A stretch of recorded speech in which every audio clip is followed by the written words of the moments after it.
going to throw a little bonus. Ooh, we got a bonus. A little bonus feature here. What is up? Welcome back to this episode of the Road to Redemption podcast. I'm, as always, your grateful host, Cam Williamson. It's great to be here with you today. Look, my goal is to help with mental health, right? I want to help shatter the labels and stigmas that keep mental health from being talked about, recognized, discussed in everyday regular life, because it's everyday regular people that go through it. We all struggle, whether we choose to admit it or not, whether we choose to talk about it or not. We all struggle. A lot of my show is often me telling my life lessons and then trying to spin them into the lesson I learned and try to share it with you guys. I try to keep it entertaining and creative, but the goal, right, the bread and butter that I hope to be able to serve to you is the service of how can I keep you from getting to the bad places. That's always been my goal. How can I keep people from hurting the way that I hurt? Well, the best way I can teach you to help yourself is to realize when a problem is coming before you have to deal with it, right? You recognize problems before they hit you in the face. You see the punch coming, so you can kind of slip it if possible. Now, sometimes we get sucker punched, but today, the most roundabout way to say it, I am going to give you signs that your mental health might be decreasing. Again, look, I'm not going to insult your intelligence, right? This isn't going to be one of those videos where I tell you that if your anxiety is getting higher, then your mental health may be declining again. That's going to be obvious, yeah? If you're isolating yourself, that doesn't necessarily mean that your mental health is declining. That is definitely a sign for some people. If you are usually a very outgoing person and connecting to others is a big thing for you, that can definitely be it. But I'm not going to give you these cookie cutter type 10 signs your mental health is dropping. No, I want to be real. I want to dig deep into some of the things that necessarily don't get talked about, but are very real signs. And some of it's hard to talk about because if you say them out loud, you feel bad, right? So let's talk about the first one that makes people feel bad. You lose interest in the things and possibly people around you, your spouse, your children. And it's not that you lose interest in them as in you're gonna go out and do some crazy shit, but the little things y'all used to do together might not bring you as much joy. Now, the reason I pinpoint on spouses and kids is because those are the people that are usually the closest to us. It could be your best friend, it could be your boyfriend, your girlfriend, whoever. Put it how it fits in your life, but I'm talking about the connection to those people, right? If one day there's no problem or you're not letting all these things in your relationship bother you, and then the next day or one day something that seemingly unimportant just really gets in your craw, it's important to constantly look at, why does this bother me? My wife and I were just talking about this with my daughter, and with my youngest, she just turned 3, and it's really, really hard sometimes, right? When a kid is doing something, you go, hey, don't do that. Stop. No, don't. And I had to ask myself, which I always try to start doing things myself, and then I try them and see how they work, and then I'll bring them to the family and go, hey, I've been trying this for the last week or so. This is how I see it's gone. And I just asked myself, why am I saying no so much? Right? Why am I automatically, no, don't do that. No, stop. I'm like, that's just kind of wiring in my own head that anytime my kids are being loud or doing something that may be a little inconvenient or worrisome to me, I go, stop, don't do that. I go, she's not hurting herself and she's not doing anything wrong. There's really no reason I have to say no. I'm just saying no because it's, don't jump off that. Don't do that. Stop that. It's like we get caught in these loops of, I have to do this out of being a good parent, right? Or I have to do this out of being a good husband. If I don't, what's the word? I'm not at your beck and call all the time. Or, we all know these moments in relationships. Like, you ask somebody for something as soon as they sit down and you're like, God, motherfuck, you didn't just see me up? Like, stuff like that bother you to the point where you're like, this mother, like, right? If it's starting to get there, that means you have a lot of stuff going on. If you start popping off at your kids for no reason, that was the point I was trying to make in all this. You start popping off for no reason, you just sit there and you find more that you're just scrolling through the phone while you're with the family. And here's the other thing. We're good at rationalizing that with the phones. Well, I'm looking at stuff for the kids and I'm looking for fun things that we can do. Okay, well, let's talk about it, right? Just because we're on the phones, that's a big one. You're on your phone so much. You're trying to escape this reality. And it doesn't just have to be on your phone. It's a video game. It's porn. It's drugs, it's alcohol, it's whatever you do. Going to the gym, it's anything that you use to escape your reality for however long you choose to do it. And that's the next phase of it, is you'll see that these things that you use to fill your time so that you don't have to actually deal with the problems and the feelings you have, these things start to increase. This is when people start getting in trouble for overindulging in drugs and alcohol, or they get caught watching porn, or their spouse is mad at them because they're spending all their fucking money because they're retail shopping, because every day has to be something new and exciting because they're not getting that in their space and they're not talking about it, so they don't even understand really what's going on. That's really tough. That's really tough because all of these things lead to what? We stop doing what we love. We start settling for less. When we start settling for scrolling and drinking and being online, just doing God knows what, binge watching the Squid Game bull crap that everyone watches. I've never seen a single second of that show because I've noticed when I start seeing things like this is the most watched show of all time ever. Well, guess what? It just came out like a month ago. So that means people are so addicted to this show, and I've already seen things like The Social Network and stuff like that are showing us that these things are being designed to keep you hooked in, keep you locked into this world with these ideas and this drama. Well, as someone who's aware of mental health and that everything you watch, remember this because this is our next point, everything you watch affects your mental health. Maybe if I just came out of a depressive episode 5-6 months ago, it might not be the best idea for me to check out the new John Wayne Gacy Netflix documentary or watch Squid Game, where people are losing their lives and competing and having to be better than one. And guess what? I'm a content creator. It's almost guaranteed. You talk about the Squid Game stuff, you're going to get millions of views just because people want to talk about it. They want to engage in it. That's the other thing, man. You gotta watch what you're putting your attention on. Because it's too easy. There's too much stuff. Sorry my chair is so loud. There's too much stuff that's trying to pull you in. Squid Game and Democrats and Republicans and this and that. If you find yourself starting to identify with really radical type stuff, ask yourself, am I doing okay? Am I doing all right? What does doing all right look like? It's easy when we talk about mental health declining. We talk about our appetite. We either stop eating or we start eating too much. That's easy to, that's a relatively normal one. With the sleep, a lot of people talk about depression, and you sleep more, right? When you're depressed, but that's not always the case, right? Like with me, the depression and the PTSD, and I think those are the two biggest ones for me, really mess with my sleep a lot. So I don't sleep a lot. Most anybody that talks to me on a regular basis or tries to do anything with me will find that it's very difficult because I only operate in a very short span of time. Like I wake up at a very specific time. It's early as fuck in the morning. It's like 3 in the morning. I do my thing until my kid gets up. I take my kid to school. I do my thing here.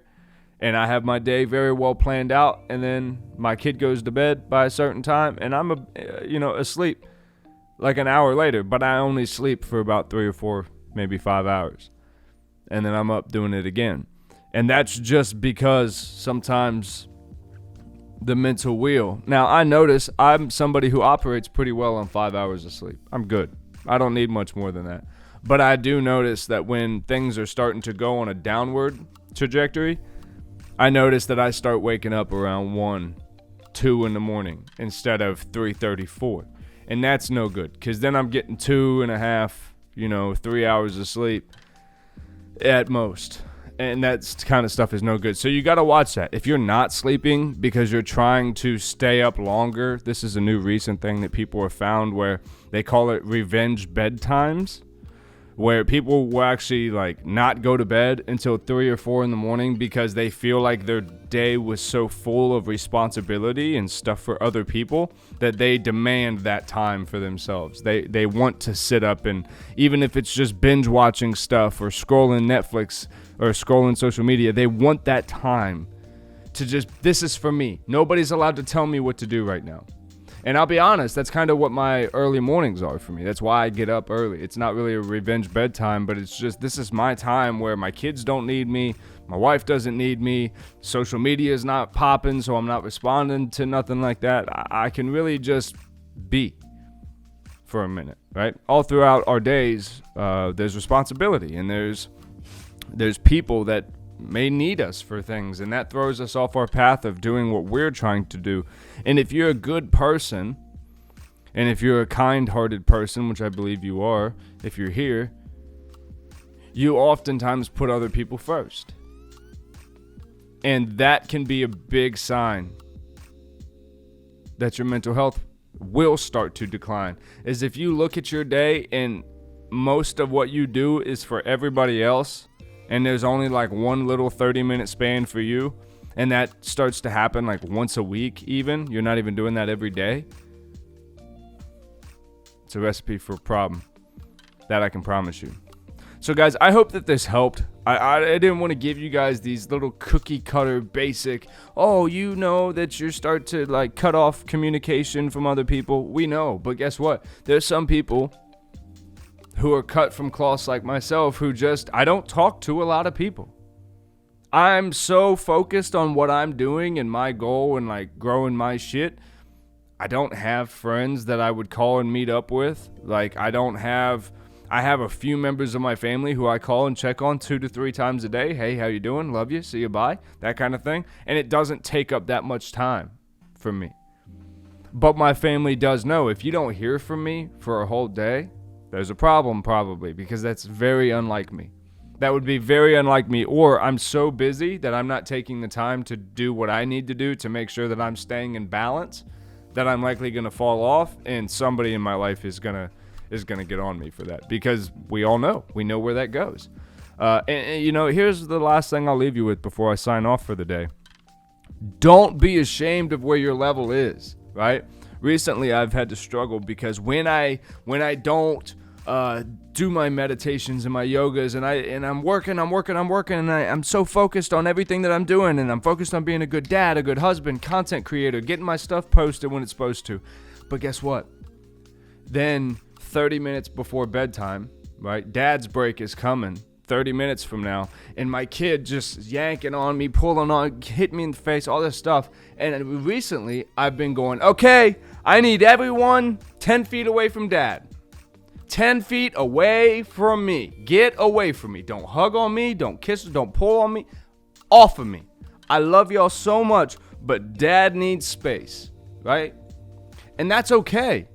That's okay to do that, because if I was to just keep letting them pull on me and, whatever, and some guys, don't feel bad telling people in your life, like, hey, I'm not really in the mood to be hugged on and kissed on right now. Like, just, can you give me, it's been a long day. I'm kind of overstimulated.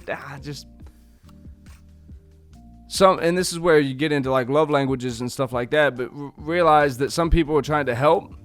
And if you realize that they're trying to help and it doesn't feel like it's helping to you, some people can go, well, maybe there's just a problem here. It's like, nah, don't make problems where there's not problems.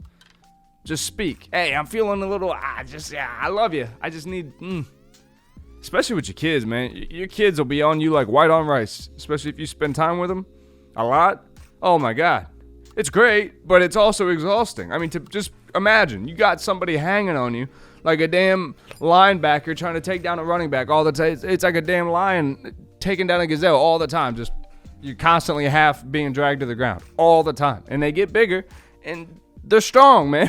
For kids, they're strong. My almost 6-year-old, she could take me down if she wanted to. My 3-year-old, she's so skinny and she got them little bony like elbows and stuff. Dude, I'm telling you, you ever caught a toddler's elbow right to your sternum when you hold them on their hip? Right? You hold them on the hip and they're kind of like put back like this so they can see everything.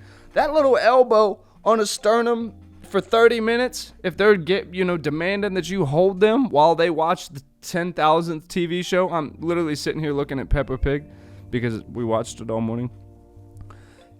It could be a little much. Don't feel bad for observing and speaking about your limits. If you have people in your life that make you feel bad about your limits, you need new people in your life. Now, if your limit is so small that you can't even function, well, that needs to be addressed and worked on. But don't let anyone ever make you feel bad because you've got limits to where you're starting to get overstimulated, and that's going to bring out the worst in anybody. If you feel backed into a corner and all your senses are firing off too fast, your body's going to go into protective mode. It will. And not everyone has flight responses where they're just going to get overstimulated and black out.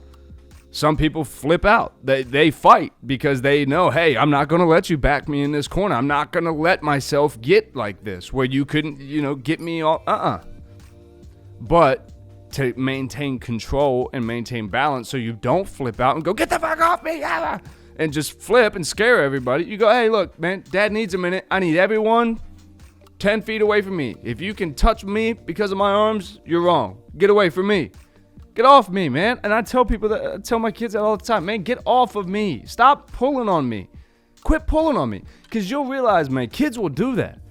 Kids will just, for no reason, they're just hold, and you're like, man, get off of me. Stop pulling on me all the time. Little rant there to end it off, but sometimes, y'all, you got to know just little shit like that, man. If you're home with your kids all day, like weekends are tough for me because I am. It's all day with my kid. And it's just being pulled on. And you don't realize how much your senses control. I'm going to throw a little bonus. Ooh, we got a bonus. A little bonus feature here. How do we immediately change if we're starting to get lost in overstimulation and stuff? I learned this past week. It's called grounding. You use the same senses that are being overstimulated, your sight, touch, hearing. That's for me when my kids got the TV up real loud and they're screaming and the toys are being loud and then they're pulling on me and my wife is yelling at me from the other room. She needs something and the dogs are wanting something. It's too much. It's too much for me. And what I've learned is you pick 5 things that you notice in your immediate area. The wall is gray. The bike is pink. Whatever you can see. I smell pumpkin, whatever. The light is red. And you just start to bring yourself back here to the now. I hurt my throat screaming like that.